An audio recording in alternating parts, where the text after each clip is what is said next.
तो दोस्तों यहाँ पे मैंने पहला क्वेश्चन ले रखा है कि विभव का मात्रक है, क्या होगा? एम्पियर, वोल्ट, ओम, वाट। तो ध्यान दीजिएगा, विभव का मात्रक होता है दोस्तों वोल्ट। क्या होता है दोस्तों? विभव का मात्रक वोल्ट होता है। अब देखते हैं क्वेश्चन नंबर दूसरा। यहाँ पे दूसरा क्वेश्चन है दोस्तों कि निम्न में से कौन अर्धचालक नहीं है? सिलिकॉन, जर्मेनियम, पारा, इनमें से कोई नहीं। तो देखिए, जो पारा है ये अर्धचालक नहीं है, सिलिकॉन और जर्मेनियम ये दोनों अर्धचालक हैं। यहाँ पे अगला क्वेश्चन है कि वोल्ट प्रति एम्पियर प्रदर्शित करता है किसको? एम्पियर को, वोल्ट को, ओम को, वाट को। तो ध्यान दीजिए, वोल्ट होता है V का यानी विभव का, और एम्पियर होता है I का यानी कि धारा का, और ये सूत्र होता है R का, और R का मात्रक होता है ओम। इसलिए आपका ऑप्शन नंबर सी सही हो जाएगा कि विद्युत प्रतिरोध का मात्रक होता है। तो अभी मैंने पीछे बताया था तीसरा क्वेश्चन में कि विद्युत प्रतिरोध का मात्रक होता है ओम है। विद्युत धारा का एसआई मात्रक होता है एम्पियर।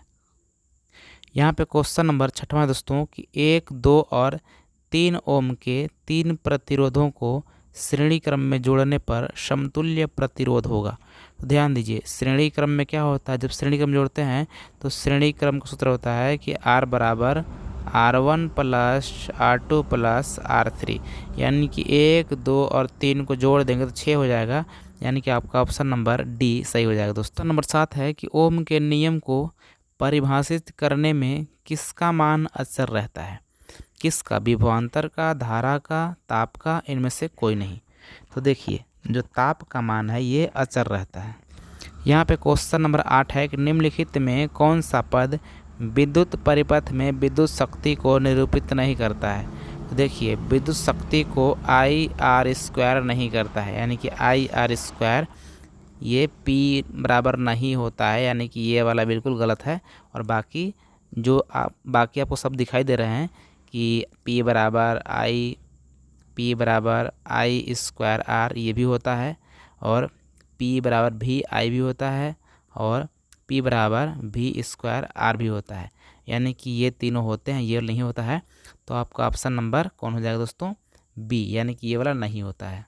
यहाँ पे अगला क्वेश्चन है कि विभवांतर का एसआई मात्रक क्या होता है? तो आपको पता है कि विभवांतर का एसआई मात्रक होता है दोस्तों वोल्ट। क्या होता है दोस्तों? वोल्ट होता है। यहाँ पे क्वेश्चन नंबर 10 है कि 100 वाट और 220 वोल्ट के विद्युत बल्ब के तनु का प्रतिरोध क्या होगा? तो यहाँ देखिए, आपका ऑप्शन नंबर बी सही हो जाएगा, 484 होगा दोस्तों। कितना होगा दोस्तों? 484। अब ऐसा क्यों? क्योंकि आपको पता है कि R बराबर होता है दोस्तों V²/P। तो यानी कि अगर इसका स्क्वायर करेंगे और बट्टा ये वाला करेंगे तो कट पिट करके 484 आ जाएगा दोस्तों।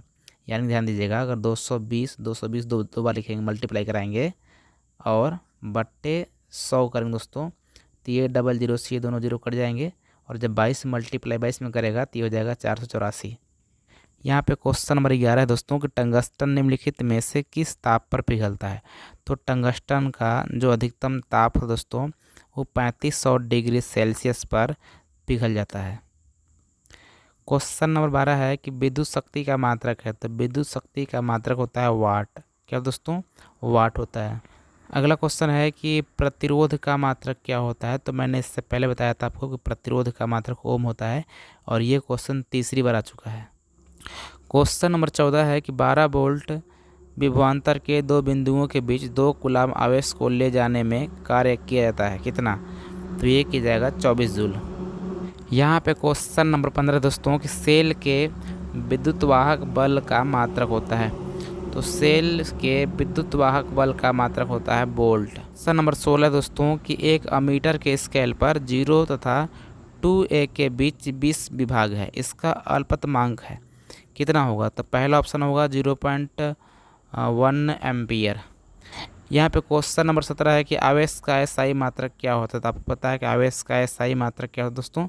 आवेश का एसआई मात्रक होता है कूलॉम्ब।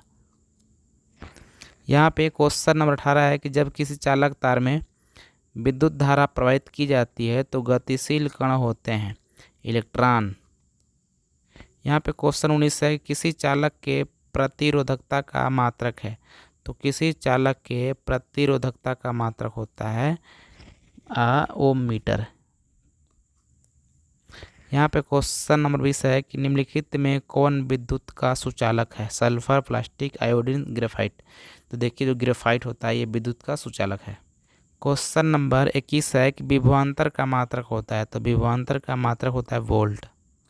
क्वेश्चन नंबर 22 है और मोस्ट इम्पॉर्टेंट है कि किसी बल्ब से 1 मिनट में 120 कूलम का आवेश प्रवाहित होता है, तो प्रवाहित धारा का मान होगा। तो ये होगा दोस्तों 2 एम्पियर।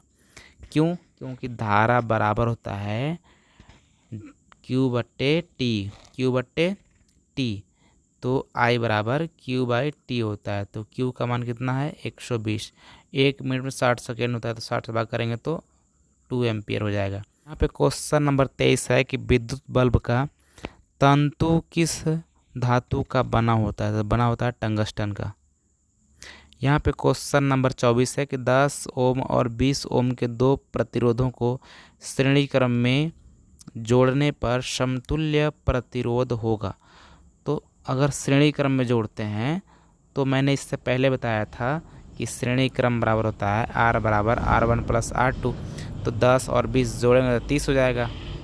यहाँ पे क्वेश्चन नंबर 25 है, किसी बल्ब से 220 वोल्ट पर 2 एम्पियर की धारा प्रवाहित होती है, तो फिलामेंट का प्रतिरोध होगा। तो होगा दोस्तों 110 ओम। यहाँ पे क्वेश्चन नंबर 26 है, किसी चालक के छोरों के बीच विभवांतर भी प्रतिरोध R एवं प्रवाहित धारा I के बीच संबंध है। तो आपको पता है कि V बराबर IR होता है। V बराबर IR होता है। तो आपका ऑप्शन नंबर ए सही हो जाएगा। यहाँ पे क्वेश्चन 27 है कि ओम का नियम है। तो ओम का नियम भी होता है V बराबर IR। ऑप्शन नंबर ए हो जाएगा। यहाँ पे क्वेश्चन नंबर 28 दोस्तों कि हमारे घरों में जो विद्युत आपूर्ति की जाती है वह होती है, तो वो होती है दोस्तों 220 वोल्ट की प्रत्यावर्ती धारा होती है। यहाँ पे क्वेश्चन नंबर 29 है कि बैटरी से किस प्रकार की धारा प्राप्त होती है? तो बैटरी से प्रत्यावर्ती धारा होती है कि दिष्ट धारा कि ए बी दोनों? तो ध्यान दीजिए, बैटरी से दिष्ट धारा प्राप्त होती है दोस्तों। यहाँ पे क्वेश्चन नंबर 30 है कि 1 वोल्ट कहलाता है जूल प्रति कूलम। ऐसा क्यों दोस्तों? क्योंकि V बराबर W/Q होता है। तो ध्यान दीजिए, W वर्क है और वर्क यानी कार्य का मात्रक जूल होता है, और जूल और Q आवेश है और आवेश का मात्रक होता है कूलम। तो इस प्रकार से जूल प्रति कूलम हम लोग का आंसर हो जाएगा दोस्तों। यहाँ पे क्वेश्चन नंबर 31 है, किसी विद्युत बल्ब से 220 वोल्ट पर 1 एम्पियर की धारा प्राप्त होती है, तो फिलामेंट का प्रतिरोध होगा। तो ये हो जाएगा दोस्तों ऑप्शन नंबर आपका सी, यानी कि 220 ओम। यहाँ पे क्वेश्चन नंबर 32 है, किस उपकरण से धन और ऋण का चिन्ह नहीं होता है? यानी किस उपकरण में धन और ऋण का चिन्ह नहीं होता है? तो होता है दोस्तों कुंडली में। यहाँ पे क्वेश्चन नंबर 33 है कि विद्युत परिपथ में दो बिंदुओं के बीच विभवांतर मापने के लिए प्रयुक्त होता है। किसका होता है? एमीटर का होता है कि वोल्ट मीटर का, गैल्वेनोमीटर का कि प्लग कुंजी का? देखिए ये होता है वोल्ट मीटर का। यानी कि अगर विभवांतर मापना हो तो विभवांतर के लिए वोल्ट मीटर का उपयोग होता है और धारा मापने के लिए एमीटर का उपयोग होता है। यहाँ पे क्वेश्चन नंबर 34 है और लास्ट है दोस्तों कि 1, 2 और 6 ओम के प्रतिरोधों को श्रेणी क्रम में 12 वोल्ट की बैटरी से जोड़ा जाए तो परिपथ में धारा की मान होगी। तो सबसे पहले हम लोग प्रतिरोध निकालेंगे। तो मैंने बोला था कि श्रेणी क्रम जोड़ते हैं तो सब जोड़ लेते हैं, यानी कि 1, 2, 3 और 3 6 हो जाएगा। यानी कि आपका प्रतिरोध हो गया 6 ओम और यहाँ पे V का मान हो गया 12 वोल्ट। कितना दोस्तों? 12 वोल्ट। तो हम लोग को निकालना है I। तो I बराबर होता है V/R। तो V का मान है 12 और R का मान है 6, यानी कि हो जाएगा 2 एम्पियर। कितना दोस्तों? 2 एम्पियर। तो इस प्रकार से अब दोस्तों उम्मीद करता हूँ कि आपको सारे क्वेश्चन बहुत अच्छे से आए होंगे।